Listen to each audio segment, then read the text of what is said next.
Hey, salutaires tous et bienvenue dans ma biogardin. Allez, c'est parti, on se fait une petite visite, c'est par là que ça se passe. Enfin, si le chien veut bien bouger.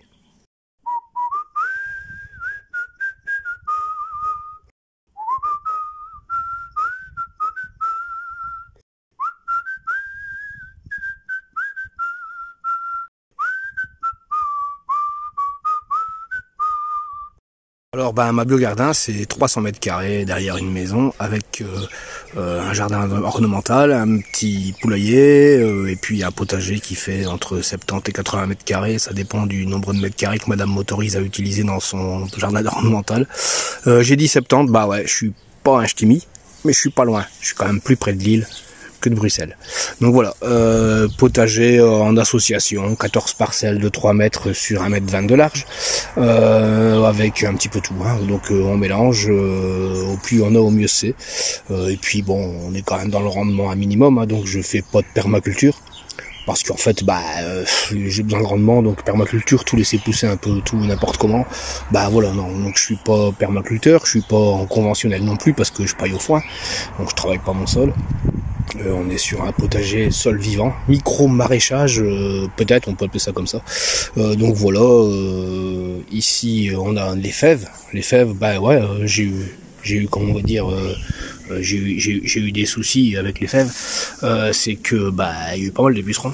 Donc un bon coup d'insecticide, hein, je vous le présente. Hein, voilà, ça c'est mon insecticide maison, pardon pour l'ombre. Voilà, mon insecticide maison là, il est là. Donc ils m'ont fait un beau boulot, hein, les petites larves de coccinelle. Donc ça c'est cool. Donc voilà, les choux rouges, plutôt pas mal, hein, plutôt pas mal. Pas trop abîmé. Pas d'altise, ce qui est bizarre parce qu'on a quand même eu pas mal de sécheresse ici dans le nord et en Belgique. Voilà, on dit que les laitues empêchent les altises. Bon, admettons. En tout cas, j'en ai pas, je suis bien content. Parcelle 2, on a de nouveau des laitues, hein. Ouais, je suis pas sans laitue, hein, ça y a pas de problème, ça les laitues j'en mets. Je pense que je vais commencer un concept, hein, je vais pailler à la laitue. On n'arrive pas, on va pas assez vite pour les manger. Bon tant pis.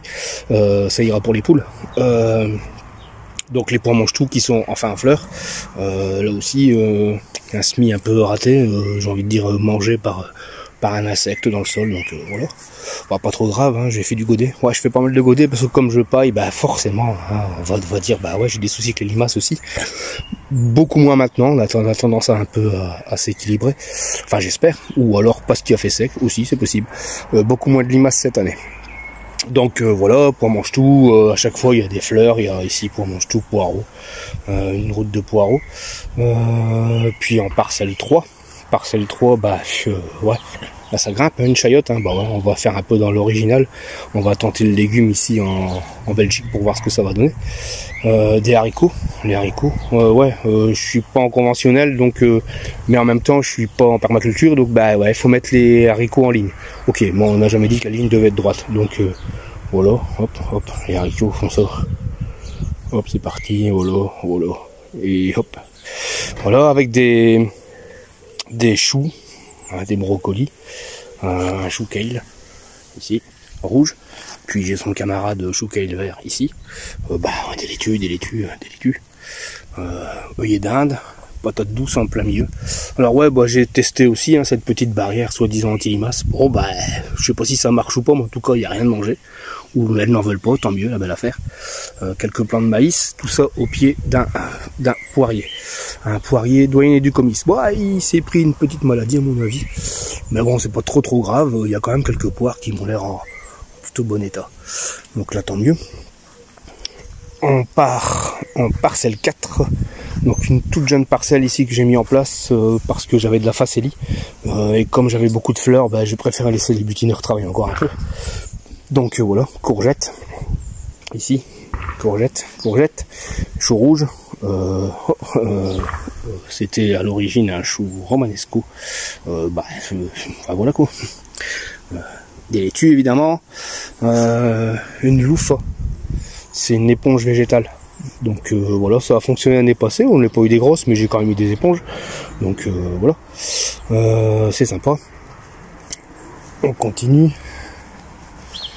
Ici une parcelle avec des oignons, des laitues évidemment, des tomates, des betteraves rouges, voilà, capucine, pavot, Cosmos. Et puis c'est au pied d'un pommier.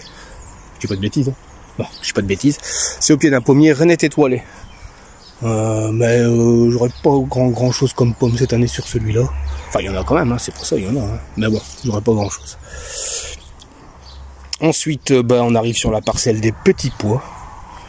Les petits pois, là, il va être temps, on va pouvoir bientôt cueillir. Ils sont pas très grands, mais enfin, ils sont bien pleins.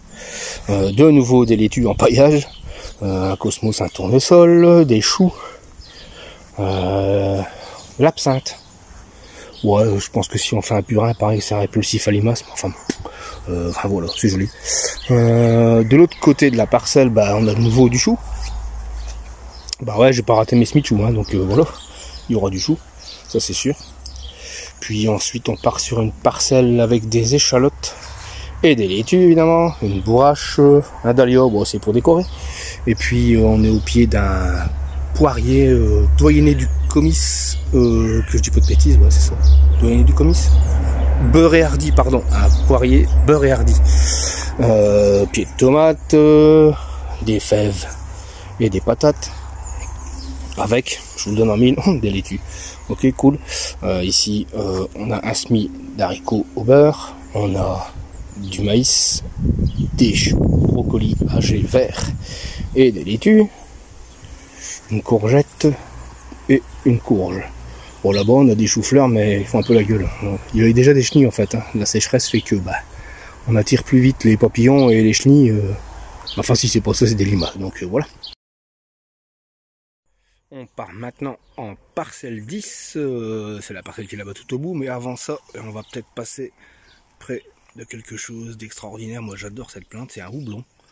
Donc ça fait des super fleurs, ça sent super bon. Et alors c'est un attire-puceron, quelque chose de pas possible, mais il n'y a pas que du puceron. Hein, forcément, quand on a beaucoup de ravageurs, on a beaucoup d'auxiliaires. Donc voilà, on a quand même pas mal de coccinelles qui se pointent. Ça tombe bien, hein, parce que j'ai quand même des fèves là qui sont bourrées de pucerons, donc ils vont faire le boulot aussi. Hein. Donc voilà, on part maintenant en parcelle 10. Ah, j'ai oublié, ouais, quelquefois ça fructifie, donc ça repart du pied en fait, et là ça part, ça part plutôt bien quoi. Donc voilà, micro-brasserie, ma biogardin, ça fonctionne. Bon, ça c'était pour déconner. Alors, on part parcelle 10. Alors, en parcelle 10, je parie qu'on a des laitues. Ah ouais, on a des laitues, on a 6 pieds de tomates, on a des échalotes, des oignons. De nouveau ici, ouais, on a aussi des fraisiers hein, qui commencent à prendre un peu de place. Des laitues, pour changer. Ah, celle-là elle est pas dégueulasse. Hein. Des choux de Bruxelles. Peut-être un peu tôt, on va dire. Ouais, c'est pas grave, hein, j'ai refait un semis pour l'hiver s'il faut. Donc, des pieds de tomates, on a des échalotes qui sont ici, un peu plus belles que celles qu'on a vues précédemment, parce que je sais pas, celles-ci ont moins souffert de la sécheresse, les autres c'est un peu plus pénible. Alors c'est au pied d'un pommier Joseph Muche. Je pense pas qu'il soit super bien placé parce qu'on se le prend plein la tronche, mais c'est pas grave. Donc voilà, il y a des pommes, une parcelle de pommes de terre avec une route d'échalotes. Donc il y aura des grimpants hein, sur tous ces structures là, il y aura des grimpants. Ici des haricots montés sur ma harpe, hein, et de harpe à haricots, magnifique. Donc ça fait un super beau rideau. Et en dessous on a un ricin qui devrait pousser, soi-disant répulsif à dorifort. Bon voilà, pour l'instant j'ai pas de dorifort donc tout va bien. Je crois pas que ce soit ça qui fasse de l'effet, mais on ne sait jamais. On perd rien à tenter. Donc ici on a de l'ail, on a des oignons, betterave rouge, pied de tomate, de nouveau une chayotte, pépins de pomme. Bon, on verra ce que ça va donner, hein. C'est pas gagné non plus. Et un tournesol là-bas. Une livèche, ouais, pas mal. Hein. Ouais. Bon, c'est super fort en goût, hein, mais ça a du goût, ça c'est sûr. Alors ici la seule parcelle qui est en monoculture en fait, une parcelle de pommes de terre, hein, parce qu'en fait mettre un pied de pommes de terre à droite à gauche pour la récolte c'est un peu galère. Donc là monoculture, on ramasse tout puis on est tranquille quoi. Voilà, donc ici on a une rhubarbe. J'ai quelques trucs un peu bizarroïdes, donc là c'est une... je ne sais plus si c'est une ciboulette ou bien une ciboule, donc on verra, je sais plus. Des oignons rocambole, ça c'est sympa ça. c'est sympa, bah ça fait des bulbes sur la tige, puis la tige elle tombe au sol, et puis bah ça se replante et c'est un oignon perpétuel. Donc voilà, on arrive dans la serre. Une serre de 16 mètres carrés. Donc là je fonctionne avec 4 pieds de tomates identiques, avec un œillas au milieu à chaque fois. Un œillas de 10 litres, donc ça permet d'arroser plus lentement, enfin ça diffuse mieux dans le sol. De temps en temps un arrosage de surface quand même, bien que le paillage maintient quand même pas mal d'humidité. Bon alors je me suis encore amusé aussi, cette année j'ai gardé un pied de poivron dans la cuisine, donc pendant tout l'hiver, et puis ça donne déjà, c'est nickel. Donc poivron au chocolat, donc c'est les poivrons Bordeaux comme ça, qui ont beaucoup de goût, super bon. Voilà, alors on a d'autres poivrons, on a des poivrons longs, on a des aubergines, les aubergines, on verra bien, hein, c'est pas toujours top en Belgique, hein, bon, on fait le test quand même quoi. Donc voilà. Voilà pour la serre. Ouais, encore quelques plants à venir, hein. Bon, des laitues, des amarantes. Ici j'ai du concombre, encore de la loufa. Pastèque, on va laisser grossir un petit peu les pastèques. Et puis là aussi, hein, 4e génération de laitue. Celle-ci c'est de la belge, c'est de la blonde de la Queune. Ouais, pas dégueulasse, hein. Donc on verra tout ça. Dès que j'enlève une laitue, je replante une en fait. Donc voilà. Et à l'arrière de la serre, on a le jardin ornemental, hein, donc il y a un peu de tout aussi là. J'ai réussi à prendre quelques mètres carrés pour faire un carré potager sympathique. Voilà, merci madame. En fait, elle me charrie un peu parce que j'arrive pas à sortir les carottes. Bon là, je pense que là c'est plutôt bien parti, 4 variétés différentes. On verra laquelle est la meilleure. Donc voilà, hein, de la couleur, il y en a. Hein, on a joli petit bananier. Bon, on n'est pas là d'avoir des bananes en Belgique, hein, mais c'est sympa. Et puis derrière, on voit bien là, voilà, ça c'est la casa des poupoules, qui est juste là. Voilà, avec 3 poules, on a largement assez pour nous quoi. Et donc voilà, on a fait le petit tour du potager. J'espère que ça vous aura plu. Et puis bon dimanche à tous. Au revoir.